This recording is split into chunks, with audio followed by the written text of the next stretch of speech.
श्री रघुनाथ दास गोस्वामी का महाप्रभु के चरणों में पूर्ण समर्पण और भक्ति।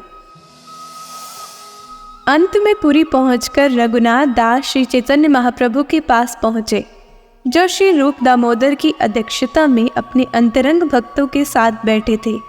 रघुनाथ को देखकर महाप्रभु का चेहरा खुशी से चमक उठा। उन्होंने रघुनाथ को उठाया और अपने हृदय से लगा लिया। दोनों की आंखों से प्रेम के आंसुओं की अविरल धारा बह रही थी। भक्त और भगवान का मिलन देखकर उपस्थित सभी लोगों की आंखों से आंसू बहने लगे। तब श्री चैतन्य महाप्रभु अपने सक्षम सेवक श्री स्वरूप दामोदर की ओर मुड़े और कहा, मेरे प्रिय स्वरूप, मैं इस रघुनाथ दास को तुम्हें सौंपता हूँ। कृपया इसे अपने सेवक के रूप में स्वीकार करो।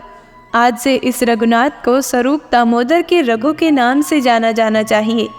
स्वरूप दामोदर श्री चैतन्य महाप्रभु के सचिव थे, इसीलिए स्वरूप दामोदर के सेवक के रूप में रघुनाथ को श्री चैतन्य महाप्रभु का सहायक सचिव माना जाता था।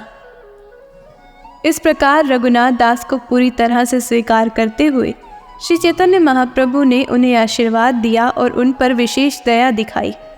श्री स्वरूप दामोदर की देखरेख में रघुनाथ दास को प्रतिदिन श्री चैतन्य के भोजन के प्रतिष्ठित अवशेष मिलते थे और वे प्रेम पूर्वक उन्हें पूर्ण पारलौकिक आनंद के साथ चखते थे। भगवान चैतन्य द्वारा स्पर्श किए जाने के कारण यह भोजन आध्यात्मिक रूप से शक्तिशाली था और इस प्रकार इसने रघुनाथ दास को आध्यात्मिक परमानंद की और भी अधिक ऊंचाइयों तक पहुंचा दिया।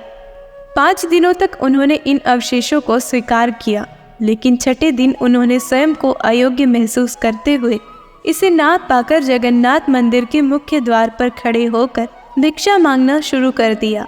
जब उनसे पूछा गया कि उन्होंने श्री चैतन्य महाप्रभु के भोजन के अवशेषों को छोड़कर जगन्नाथ मंदिर के साधारण भोजन को क्यों पसंद किया, तब उन्होंने उत्तर दिया, मेरे लिए यह भोजन उत्तम था।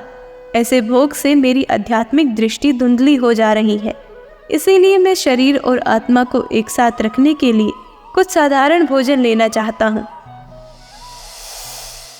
ऐसी और आध्यात्मिक वीडियो देखने के लिए हमारे चैनल को सब्सक्राइब करें और नई वीडियो सबसे पहले देखने के लिए नोटिफिकेशन बेल दबाएं।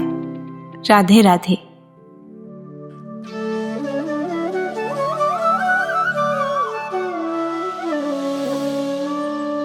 श्री नंद वृंदावनी, हर क्षण सेवा की ओर।